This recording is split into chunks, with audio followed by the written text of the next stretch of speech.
नमस्कार दोस्तों। क्या कांग्रेस पार्टी अकेले चुनाव लड़े तो 2024 की सत्ता की चाबी उसके पास नहीं आ सकती है? क्या इंडिया गठबंधन कांग्रेस पार्टी की मजबूरी है या इंडिया गठबंधन सहयोगी दलों की क्षेत्रीय दलों की मजबूरी है या इंडिया गठबंधन इस देश की जरूरत या फिर इस देश के संविधान, इस देश के लोकतंत्र और इस देश की व्यवस्थाओं, संपत्तियों को बचाने के लिए लड़ाई लड़ने का जुम्मा इस देश की जनता ने, आवाम ने कांग्रेस पार्टी और राहुल गांधी के नेतृत्व को सौंप दिया है? क्या उसे सबसे ज्यादा भरोसेमंद नेता राहुल गांधी नजर आते हैं? और क्या भारत को जोड़ने की क्षमता सिर्फ राहुल गांधी में है? क्योंकि भारतीय जनता पार्टी तो साउथ और नॉर्थ में अब तोड़ने पर आमादा हो गई है, यानी फिर से देश को दो टुकड़े में करने में आमादा हो गई है। न सिर्फ क्षेत्र के आधार पे, भाषाओं के आधार पे, बल्कि जाति और धर्म के आधार पे। तो क्या आज भारत जोड़ो यात्रा की आवश्यकता फिर से प्रतीत हो रही है? और फिर से प्रतीत हो रहा है कि राहुल गांधी अब इस देश को मजबूत करने और उसकी बागडोर संभालने के लिए तैयार हो जाए। इन आपसे बात करूंगा कि आखिर क्षेत्रीय नेताओं को क्या समस्या है कांग्रेस से और कांग्रेस क्या चाहती है और कैसे यह देश बचाया जा सकता है। इस देश की संपत्तियां, लोकतंत्र, संविधान सब कुछ बचाया जा सकता है। आज हमारे संविधान की प्रारूप समिति का जो अध्यक्ष थे, प्रारूप के निर्माण के मुखिया डॉक्टर भीमराव अंबेडकर का पुण्यतिथि, उन्हें सादर नमन करते हुए आज ही वह भी दिन है कि जब श्रीमती इंदिरा गांधी ने पाकिस्तान को टुकड़े टुकड़े कर दिया और आज ही वह दिन है कि जब यह देश एक एहसास के साथ जी रहा था और उसका संविधान भारत की सत्ता को संभालने की तरफ बढ़ रहा था। और आज ही का वह कलंकित दिन भी है जब एक धार्मिक स्थल यानी बाबरी मस्जिद को कुछ अराजक लोगों ने ढहा दिया था, कथित तौर पर राम जन्मभूमि कहकर। तो चलिए इन्हीं सारे मुद्दों पर आपसे बात करते हैं। देश में नफरत की बयाल बढ़ रही है और लगातार नफरत हिंदू, मुस्लिम और सब कुछ हो रहा है और भारतीय जनता पार्टी के नेता यह लगातार कर रहे हैं।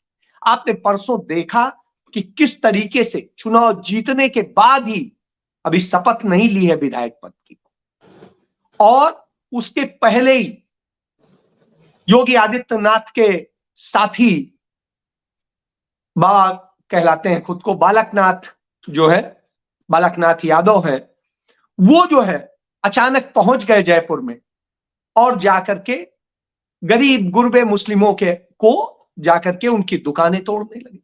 और उसके बाद में जब उन पर वो पड़ा, प्रेशर पड़ा, तो वही मुस्लिम्स के एक बड़े नेता हैं और मतलब बड़े व्यक्ति हैं कह सकते हैं, उनके होटल में जाके उनके साथ बैठ करके और फिर माफी मांग ली कि हाँ साहब गलती हो गई, किसी की भावनाएं आहत हुई हो तो क्षमा चाहता हूं।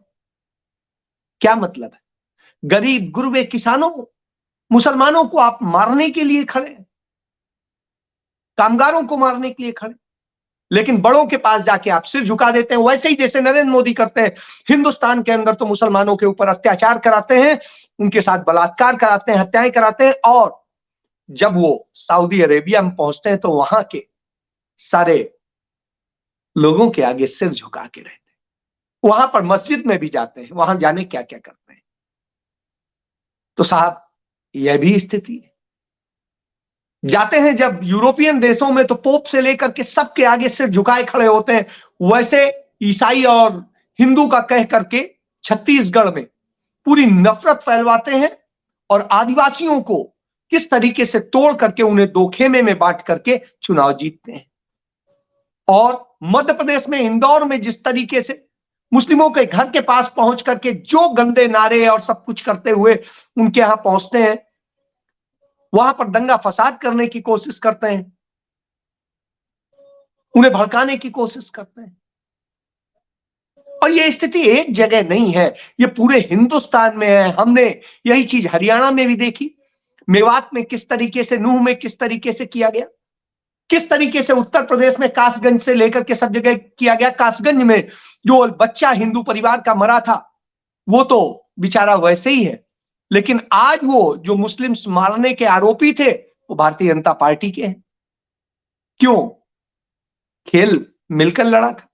किस तरीके से राजस्थान में ही कांग्रेस शासन के दौरान में कन्हैया लाल की हत्या करने वाले भारतीय जनता पार्टी के ही मुस्लिम मंच के लोग थे, और उसके बाद में कांग्रेस पार्टी ने तो उनके परिवार को 50 लाख रुपए भी दिए और 2 लोगों को नौकरी भी, और झूठा प्रचार क्या किया कि साहब कांग्रेस ने कन्हैया लाल के परिवार को तो 5 लाख ही दिए, मुस्लिम्स के परिवार को 50 लाख दिए, जबकि उल्टी बात है, गलत बात। लेकिन ये प्रोपोगंडा करके ये करते हैं। जब ये करते हैं तो स्वाभाविक सी बात है, नफरत से लड़ना है। उधर मध्य प्रदेश में तमाम भाजपा के नेता कहते हैं यहां गुरुद्वारा बनेगा तो ये हो जाएगा, वो हो जाएगा, और गुरुद्वारों को जाने क्या क्या कहते हैं, सिखों को गालियां देते हैं, और पंजाब आकर के सिख बनने की कोशिश करते हैं। और इसी तरीके के तमाम जगह तमाम ड्रामे हम देखते हैं। नागालैंड पहुंचते हैं तो चुनाव जीतने के लिए अपने आप को ईसाई बताने लगते हैं। तो इस तरह के जब हालात हों तो आपको सोचना पड़ेगा आपको किसके साथ खड़ा होना, नफरत के साथ कि मोहब्बत के साथ। राहुल गांधी कहते हैं सबको जोड़िए, सबको हक दीजिए, पिछड़ों के साथ अन्याय मत कीजिए, दलितों के साथ अन्याय मत कीजिए, आदिवासियों के साथ मत कीजिए, वो असली लोग हैं उनको हक दीजिए। सवर्ण भी अपना हक ले, लेकिन सबको हक मिलना चाहिए, सबको न्याय मिलना चाहिए। इस न्याय की लड़ाई है। एक तरफ प्रेम खड़ा है जो सबको जोड़ने की बात करता है, पूरे भारत को जोड़ने की बात करता है, जाति धर्म सबको छोड़कर, क्षेत्रों को छोड़कर। तो यह अंतर है। ऐसी स्थिति में जब लोकतंत्र खतरे में हो, संविधान खतरे में हो, देश खतरे में हो, देश की संपत्तियां खतरे में हो, तब आप क्या कहेंगे कि साहब हमें पहले कुर्सी दे दो, हमें पैसा दे दो, तब हम आपके लिए काम करेंगे, आप हमें पद दे दो तब हम आपके लिए काम करेंगे, या ऐसे काम करेंगे। नहीं, मैं तो नहीं कहूंगा। मैं तो कहूंगा मुझे कुछ नहीं चाहिए, मैं लड़ूंगा, आखिरी दम तक लड़ूंगा, शहादत देनी पड़ी शहादत दूंगा, मांगूंगा नहीं। राहुल गांधी की भारत जोड़ो यात्रा के दौरान जब कन्याकुमारी से शुरू हुई तो महाराष्ट्र आते आते 75 लोगों ने अपने प्राण त्याग दिए उस यात्रा में। उन शहीदों को नमन हुआ। और जब वो जम्मू कश्मीर तक पहुंची तब तक कांग्रेस पार्टी के एक सांसद, 2 विधायक समेत 150 लोगों ने अपने प्राणों की आहुति दी, और तब यह भारत जोड़ने का प्रयास हुआ। तो यह वैसा ही था जैसा 1885 में शुरू हुई कांग्रेस ने शुरुआत की थी, और कांग्रेस पार्टी के 1 लाख कार्यकर्ताओं ने इस देश की आजादी के लिए, इस देश के लोकतंत्र के लिए, इस देश को बनाने के लिए, व्यवस्थाएं करने के लिए अपने जीवन दिए, अपने प्राण दिए। यह स्थिति, तब यह देश बना, बड़ी मुश्किल से बना। इस देश को बांटा किसने? इस देश को बांटा हिंदू महासभा यानी आरएसएस ने, और जो भाजपा की मां है, और मां या पिता जो भी आप कह सकते हैं, और मुस्लिम लीग।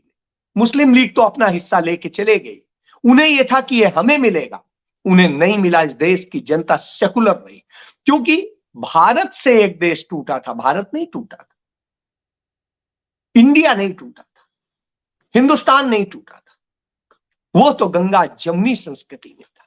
और उसी बूते पंडित नेहरू 45% वोट से 364 सीटें जीतकर सत्ता में रहे, और वहीं उन लोगों को, नफरती लोगों को इस देश के लोगों ने 2% वोट भी नहीं दिए। आप इससे समझ सकते हैं आज वो 38% के वोट पर बैठे और 38% के वोट पर सत्ता संभाल रहे हैं और देश को जोड़ने वाली उस कांग्रेस को ही टुकड़े टुकड़े गैंग कह देते हैं। तब सवाल उठता है कि आप क्या जानते हैं और क्या कर रहे हैं।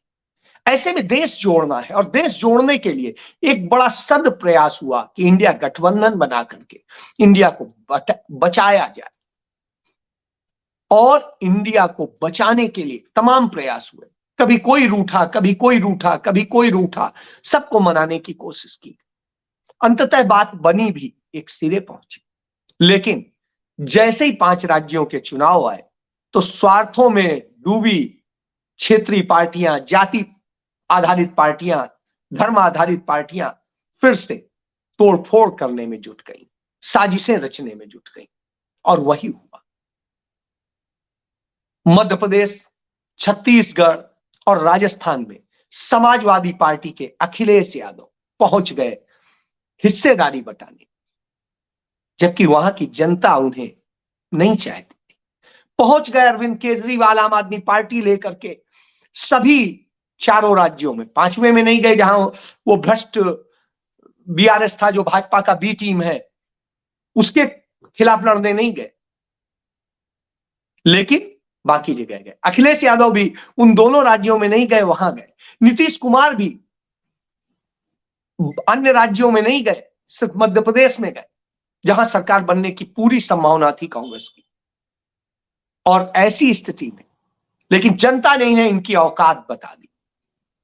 कहा समाजवादी पार्टी तुम आधा % वोट के भी काबिल नहीं, आम आदमी पार्टी तुम सिर्फ आधा % वोट के काबिल हो, नीतीश कुमार यानी जेडीयू आप 0.01% के काबिल हो, यानी 99.9% लोग आपको नहीं पसंद करते। और उसके बाद यही स्थिति आम आदमी पार्टी की राजस्थान में हुई, यही स्थिति समाजवादी पार्टी की राजस्थान में हुई और नीतीश कुमार भी वही से। इसी तरीके से छत्तीसगढ़ में समाजवादी पार्टी की दशा हुई, आम आदमी पार्टी 0.09%, यानी एक पॉइंट में भी 1% नहीं पा पाए। तो यह स्थिति साहब, लेकिन हराने में आपने भूमिका निभाई बहुजन समाज पार्टी को भी लोगों ने नकारा। जहां वो मध्य प्रदेश में पिछली बार 5% से अधिक वोट पाई थी, इस बार वो 3%, 3.5% पे सिमट गए। इसी तरीके से वो छत्तीसगढ़ में सिमट गए, इसी तरीके से वो राजस्थान में सिमटी। राजस्थान में उसने एक सीट भी पाई, लेकिन बाकी जगह वो कुछ नहीं कर सकता। लेकिन उसने कांग्रेस पार्टी को हरवाने का वोट और माहौल दोनों बनाया। ईवीएम की कोई गड़बड़ी नहीं, गड़बड़ी असलियत में हमारे दिमाग में जो ईवीएम है उसमें, मैं कभी नहीं मानता, क्योंकि ये आंकड़े साबित करते हैं कि ईवीएम में गड़बड़ नहीं। बाकी देखिए, हर व्यक्ति का अपनी ओपिनियन हो सकती है, मैं नहीं। मैं इस पर और भी बात करूंगा, अलग से इस पे प्रोग्राम बनाऊंगा।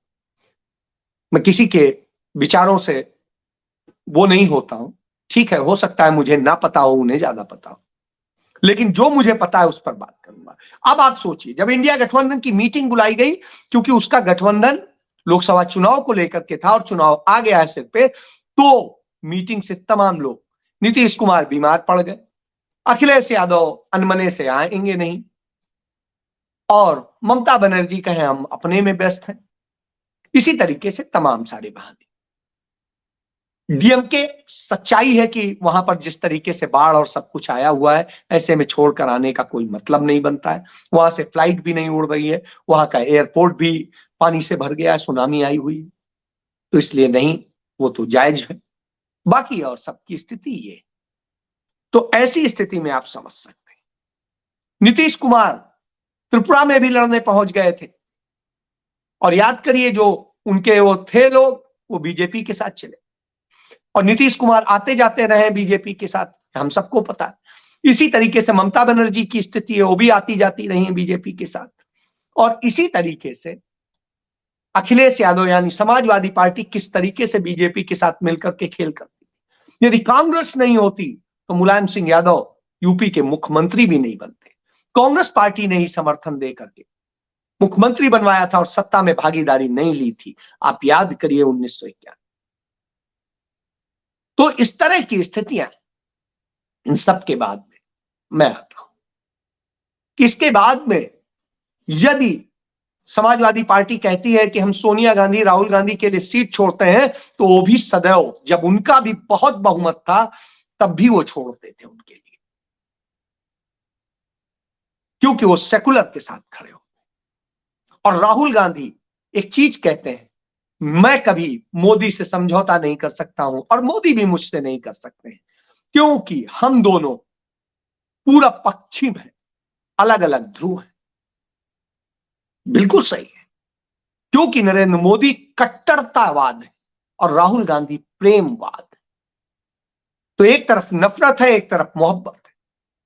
अब आइए, यदि ये नहीं आते हैं तो क्या कांग्रेस पार्टी सरकार नहीं बना पाएगी? बिल्कुल गलत।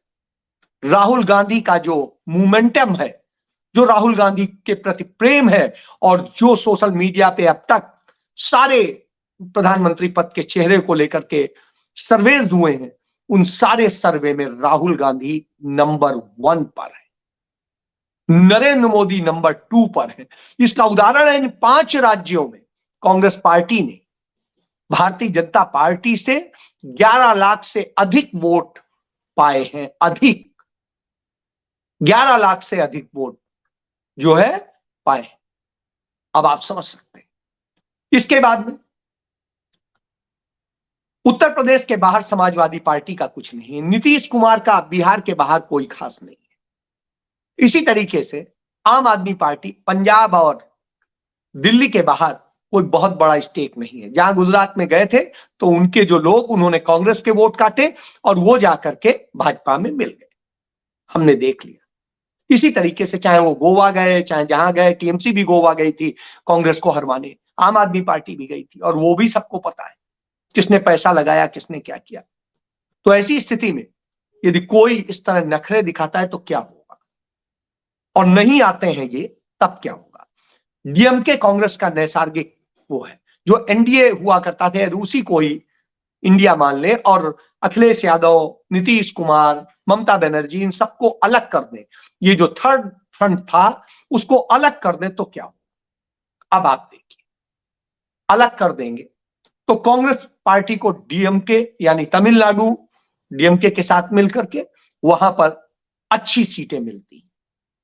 आज भी ममता बनर्जी के बाद में सबसे ज्यादा सीटें डीएमके के पास है, और वोट शेयर में कांग्रेस पार्टी के पास जितना वोट शेयर है, उस 12 लाख के सापेक्ष किसी के पास में 3 लाख भी नहीं है। तो आप समझ सकते हैं, सॉरी, कांग्रेस के पास में 12 करोड़ वोट है, उसके सापेक्ष किसी के पास में 3 करोड़ वोट भी नहीं। तो ऐसी स्थिति में ये जो बोलते हैं कि करेंगे, अब आप देखिए कैसे जीत होती। जो उत्तर प्रदेश है, उत्तर प्रदेश में 80 सीटें हैं, उसमें से 5 सीटें सिर्फ अखिलेश यादव यानी सपा के पास। इसके बाद में यदि आप चले जाइएगा बिहार, तो बिहार में नीतीश कुमार के पास में 22 सीटें, और उसके बाद में यदि चले जाएंगे पश्चिम बंगाल, तो पश्चिम बंगाल में टीएमसी के पास में 22 सीटें हैं, बीजेपी के पास 18 हैं, बाकी कांग्रेस के पास। तो इसी तरीके से जम्मू कश्मीर में बात करेंगे, 3 बीजेपी के पास है और 3 कांग्रेस के एलआई के पास। और उसके बाद में जो 1 सीट लद्दाख की है वो बीजेपी के पास है। इसी तरीके से हिमाचल में कांग्रेस के पास है 2 बीजेपी के पास, 2 नहीं, अब तो 1 ही रह गई। इसके बाद में पंजाब में यदि बात करेंगे तो पंजाब में 8 सीटें कांग्रेस के पास है, आम आदमी पार्टी के पास सिर्फ 1 है और एक बीजेपी के पास है और अकाली के पास। तो ऐसी स्थिति। और उसके बाद में हरियाणा में बीजेपी के ही पास है सब कुछ, उत्तराखंड में 5 सीटें हैं बीजेपी के ही पास, दिल्ली में 7 सीटें हैं सारी बीजेपी के पास। तो यानी मोदी को बनवाने के लिए आम आदमी पार्टी ने खेल किया वहां पर भी, दिल्ली में। इसके बाद राजस्थान में 25 है, वो सारी बीजेपी के पास है।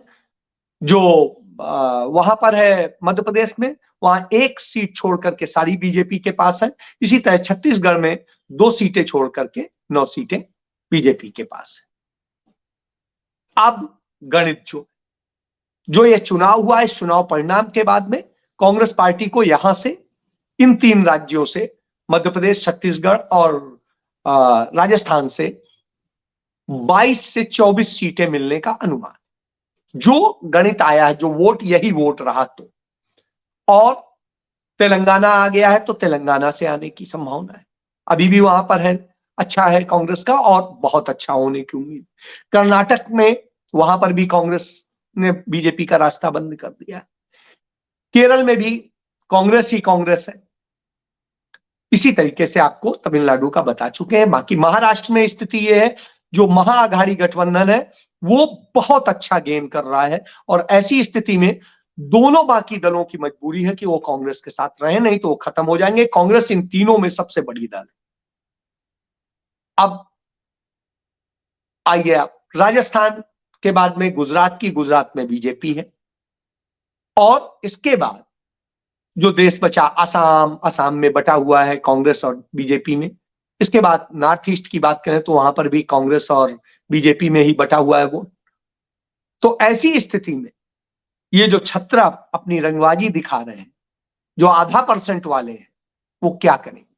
वो यदि मिल के भी लड़ लेंगे तो कोई किसी के क्षेत्र में कोई बड़ा प्रभाव नहीं डाल पाएगा, किसी को कोई बहुत बड़ा मददगार नहीं है। लेकिन कांग्रेस यदि साथ होगी तो वो भी जीतेंगे, अधिक सीटें जीतेंगे और कांग्रेस भी अधिक जीतेगी। इसलिए कांग्रेस को भी थोड़ा सा फायदा है, लेकिन इनको ज्यादा फायदा है। उधर दूसरी तरफ कांग्रेस यदि अकेले भी लड़ती है तो आप देखिए पिछले चुनाव का 2019 का ही देख लीजिए, वो 53 सीटें जीती और 209 पे वो सेकंड नंबर पोजीशन पे रही थी।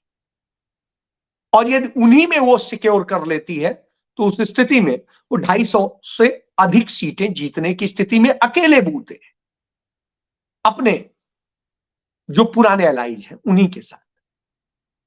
तो ऐसी स्थिति में कांग्रेस को इनकी मजबूरी नहीं है, इन्हें कांग्रेस की मजबूरी है। इन्हें डर लगता है क्योंकि कांग्रेस बढ़ रही है, कांग्रेस की लोकप्रियता बढ़ रही है, राहुल गांधी की लोकप्रियता बढ़ रही है और इस लोकप्रियता के कारण इन्हें लगता है कि ये खतरे में है। हमने तो कांग्रेस को खत्म करने का सब कुछ कर लिया।